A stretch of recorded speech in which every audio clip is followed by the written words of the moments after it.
Hello friends. सर्दियों के मौसम में आज हम आपको तिल के लड्डू बनाने सिखा रहे हैं।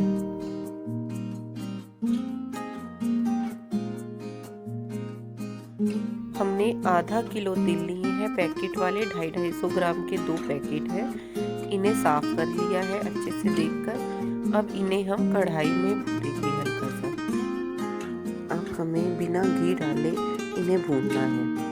आँच हमें कम ही रखनी है, तेज आँच पे नहीं करना, नहीं तो तिल हमारे जल जाएंगे। 10 से 15 मिनट लगेंगे कम आँच पर इन्हें भूनने में। ये हल्के से ब्राउन हो जाएंगे। ये हमने खोया घर बनाया है। अगर आपको घर बनाना है तो हमने बताया हुआ है कि कैसे बनता है, उस तरीके से आप बना सकते हैं। तिल को कम आंच पर ही भूनना है। जब ये भूनने लगेंगे तो हल्का हल्का चटकने लगेंगे और खुशबू भी आने लगेगी, इनकी पहचान है।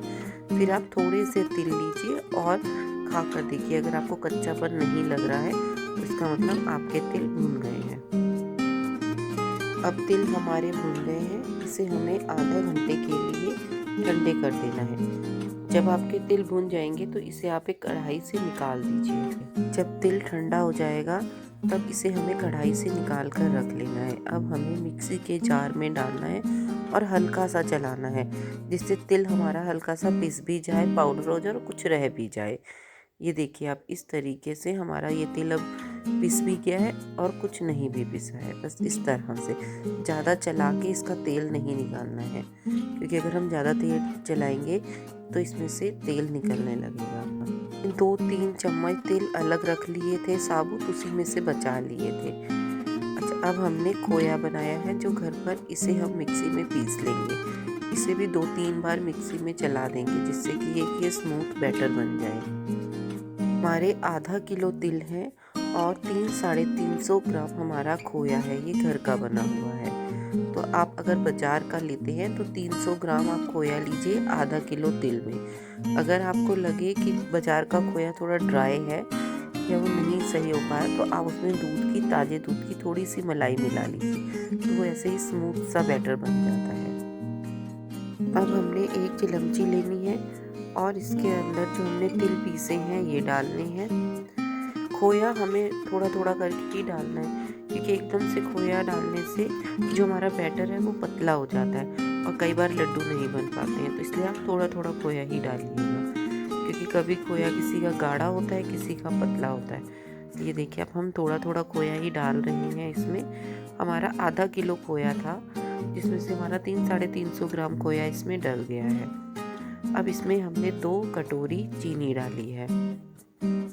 आधा किलो तिल है तो इसमें हमारी 300-350 ग्राम चीनी डल गई है। आप अपने टेस्ट के अकॉर्डिंग कम या ज़्यादा कर सकते हैं।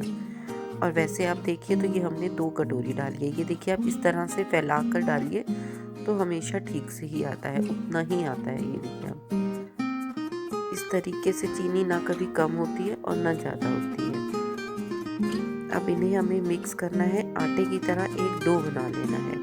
खोया धीरे धीरे इसलिए डालना है जिससे कि अगर अभी ये गाढ़ा लगेगा तो हम थोड़ा खोया और डाल देंगे। और आपको जब भी तिल के लड्डू बनाने हैं तो खोया तिल सब ठंडा होना चाहिए, क्योंकि अगर गर्म होगा तो चीनी डालते ही वह गर्माहट में पिघलने लगेगा और ये डो हमारा बहुत पतला हो जाएगा। अगर ठंडा होता है तो ये अच्छे से बन जाते हैं। अब इसके हमने आटे की तरह एक डो बना लेना है। अब ये हमारा एक आटे की तरह बढ़िया सा डो बन गया है।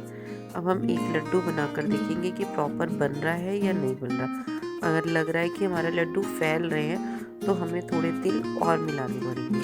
लेकिन ये देखो आप, हमारा अच्छे से बन रहे हैं इसके लड्डू तिल के। अब इस पे हमने जो साबुत तिल रखे हैं वो लगाएंगे और अच्छे से बनाकर इसे सर्व करेंगे।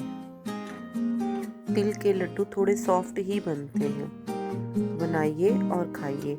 ये बहुत ही टेस्टी बनते हैं और सर्दियों में तो वैसे भी बहुत अच्छे होते हैं तिल के लड्डू खाना।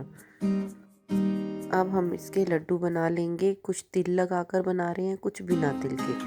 अगर आप साबुत तिल रखना भूल जाए तभी भी कोई बात नहीं, आप बिना तिल लगाए भी बनाइए, खाने में वो भी बहुत टेस्टी लगते हैं। अगर आप चाहें तो इसमें ड्राई फ्रूट भी डाल सकते हैं, काजू बादाम पीस कर। हमने नहीं डाला है क्योंकि हमें ये ऐसे ही अच्छे लगते हैं। आप इसी तरीके से बना